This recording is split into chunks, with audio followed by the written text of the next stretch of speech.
Hello guys, welcome back to YouTube channel. ఈ వీడియోలో మనకి ఎంసీఏ సెమిస్టర్ 1లో మనకి న్యూ సిలబస్ ఎవరైతే ఉన్నారో ఇందులో మనకి probability and statistics most very important questions unit వైజ్గా క్లియర్గా అయితే చూద్దాము.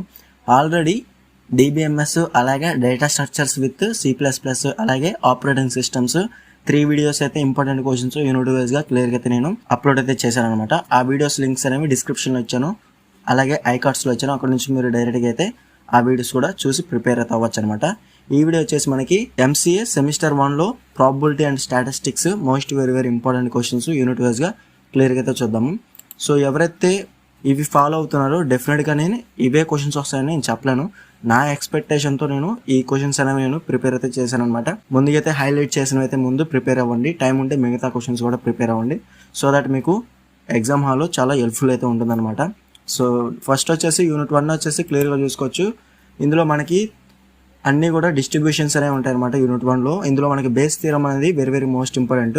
ప్రాబ్లమ్స్ ఆన్ బేస్ థీరం, మనకి డైరెక్ట్గా బేస్ థీరం ఇచ్చినా కానీ మీరు రాసే విధంగా అయితే ప్రిపేర్ అవ్వండి. అందులో మనకి జనరల్ ప్రాబ్లమ్స్ ఉంటాయి, అలాగే కండిషనల్ ప్రాబిలిటీ కూడా ఉంటుంది. సో అవి కూడా మీరు ప్రిపేర్ అవ్వండి. క్లియర్ కదా, ఇది ఫస్ట్ కాన్సెప్ట్. తర్వాత సెకండ్ కాన్సెప్ట్ అనేది మీకు డిస్ట్రిబ్యూషన్స్ లోంచి పాయిజన్ డిస్ట్రిబ్యూషన్ కావచ్చు, జామెట్రీ డిస్ట్రిబ్యూషన్ కావచ్చు, లేదా ఎక్స్పెక్టేషన్, అలాగే బైనామియల్ డిస్ట్రిబ్యూషన్ కావచ్చు, ఏదైనా ఇచ్చే ఛాన్స్ అయితే ఉంటుంది. మేజర్గా మనకి కంటిన్యూస్ డిస్ట్రిబ్యూషన్ అలాగే నార్మల్ డిస్ట్రిబ్యూషన్ ఇవి ఇచ్చే ఛాన్స్ అయితే ఎక్కువగా ఉంటుంది. కాబట్టి ఫస్ట్ క్వశ్చన్, థర్డ్ క్వశ్చన్ అనేది ముందైతే ప్రిపేర్ అవ్వండి. ఆ కాన్సెప్ట్స్ అనేవి టైం ఉంటే మాత్రం డెఫినెట్గా సెకండ్ క్వశ్చన్ కూడా మీరు ఉన్న డిస్ట్రిబ్యూషన్స్ కూడా ఒకసారి చెక్ చేసుకోండి. సో దట్ మీకు ఈజీగా అయితే ఉంటుందన్నమాట. షార్ట్ ఆన్సర్స్లో ఇచ్చినా కానీ ఈజీగా అయితే రాయగలుగుతారు. యూనిట్ 1 వచ్చేసి ఇవి. నెక్స్ట్ వచ్చేసి యూనిట్ 2. యూనిట్ 2 వచ్చేసి క్లియర్గా చూసుకోవచ్చు. Problems on central limit theorem. Central limit theorem అనేది కన్ఫామ్గా ఇచ్చే ఛాన్స్ అయితే ఉంటుంది. కాబట్టి మీరు దాంట్లో ఉన్న ప్రాబ్లమ్స్ అన్ని కూడా మీరు ప్రిపేర్ అయితే సరిపోతుంది. అలాగే 1 మీన్, లార్జ్ శాంపుల్, అలాగే స్మాల్ శాంపుల్, అలాగే 1 వేరియన్స్, అలాగే 1 ప్రపోర్షన్. సో ఇవి మాత్రం డెఫినెట్గా అయితే మీరు ప్రిపేర్ అవ్వాలి. చాలా ఈజీగా ఉంటుంది. ఎవరైతే డిగ్రీలో బీఎస్సీ ఎంఎస్సిఎస్ అంటే మనకి స్టాటిస్టిక్స్ చేశారో బీఎస్సీలో, సో వారికి అయితే చాలా ఈజీగా అయితే ఉంటుందన్నమాట ఈ పేపర్ అనేది. సో క్లియర్ కదా, ఇది మాత్రం యూనిట్ 2లో మాత్రం ప్రాబ్లమ్స్ సెంట్రల్ లిమిట్ థీరం అనేది కన్ఫర్మ్ అయితే ప్రిపేర్ అవ్వండి. టైం ఉంటే మిగతా 3 క్వశ్చన్స్ కూడా మీరు ప్రిపేర్ అయినా సరిపోతుంది, కాన్సెప్ట్స్ అనేవి. సో ఇవి చాలా ఇంపార్టెంట్ అనమాట. నెక్స్ట్ వచ్చేసి యూనిట్ 3. ఇందులో మనకి మోస్ట్ ఇంపార్టెంట్ కాన్సెప్ట్స్ కనుక చూసుకుంటే మాత్రం ANOVA 1 వే అలాగే 2 వే ఈ రెండిట్లో ఉంటే ఒక క్వశ్చన్ అయితే మనకి ప్రతి ఇయర్ అయితే ఇస్తున్నారు. కాబట్టి డెఫినెట్గా మీరు 1 వే కానివ్వండి, 2 వే కానివ్వండి, ఏదైనా ఒకటి అయితే మనకి కన్ఫర్మ్గా అయితే ఇచ్చే ఛాన్స్ అయితే ఉంటుంది. నెక్స్ట్ వచ్చేసి 2 మీన్స్ అలాగే 2 వేరియన్స్. సో ఇవి కూడా మీరు డెఫినెట్గా అయితే ప్రిపేర్ అవ్వాలన్నమాట. షార్ట్ ఆన్సర్ క్వశ్చన్ కింద ఇస్తే మాత్రం ఇవి కూడా ఇచ్చే ఛాన్స్ అయితే ఉంటుంది యూనిట్ 2లో. సో కన్ఫర్మ్గా ఇవి కూడా మీరు ప్రిపేర్ అయితే అవ్వాలన్నమాట. క్లియర్ కదా. నెక్స్ట్ వచ్చేసి యూనిట్ 4. ఇందులో మనకి రిగ్రెషన్ లైన్స్ అనేది చాలా అంటే చాలా ఇంపార్టెంట్. ఇవి మనకి డిగ్రీలో కూడా ఇచ్చినవే. సో కాబట్టి రిగ్రెషన్ లైన్స్ వచ్చేసి మనం y on x అలాగే x on y ఈ రెండిట్లోంచి ఒక క్వశ్చన్ అయితే కన్ఫర్మ్ అయితే ఇస్తారనమాట.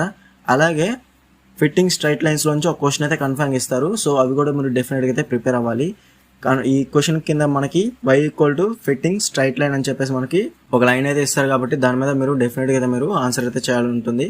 సో కాబట్టి రిగ్రెషన్ లైన్స్ అలాగే ఫిట్టింగ్ స్ట్రైట్ లైన్స్, రిగ్రెషన్ లైన్స్లోంచి y on x ఇవ్వచ్చు, లేదా x on y. ముందే చెప్పాను కదా, y on x ఇవ్వచ్చు, x on y ఏదైనా ఒకటి అయితే కన్ఫర్మ్. అలాగే ఫిట్టింగ్ స్ట్రైట్ నుంచి ఒక క్వశ్చన్ అయితే కన్ఫర్మ్ అయితే ఇస్తారనమాట ప్రాబ్లం అనేది. అలాగే కోరిలేషన్ కోఎఫిషియంట్ కూడా మనకి చిన్న కాన్సెప్ట్ కొంచెం ఈజీగా అయితే ఉంటుంది, మీరు ప్రిపేర్ అవ్వచ్చు. సో క్లియర్ కదా, ఇది యూనిట్ 4. ఇంకా ఎవరైతే ప్రిపేర్ అవ్వాలనుకుంటున్నారో యూనిట్ 1లో ఈ క్వశ్చన్స్ అనేవి నేను కాన్సెప్ట్ వైజ్గా అయితే రాశాను అనమాట. సో డెఫినెట్గా మీరు ఇందులో బేస్ థీరం అనేది కన్ఫర్మ్ అయితే ప్రిపేర్ అవ్వండి. అలాగే సేమ్ ఆ ఫస్ట్ యూనిట్లో ఏ విధంగా మోస్ట్ ఇంపార్టెంట్ చెప్పాను. సో దాంట్లోంచి మనకి ఇక్కడ కంటిన్యూస్ డిస్ట్రిబ్యూషన్ కానివ్వండి, అలాగే నార్మల్ డిస్ట్రిబ్యూషన్ కూడా మీరు డెఫినెట్గా అయితే ప్రిపేర్ అవ్వాలి. టైం ఉంటే మాత్రం మిగతా కాన్సెప్ట్స్ కూడా ఒకసారి చూసుకోండి.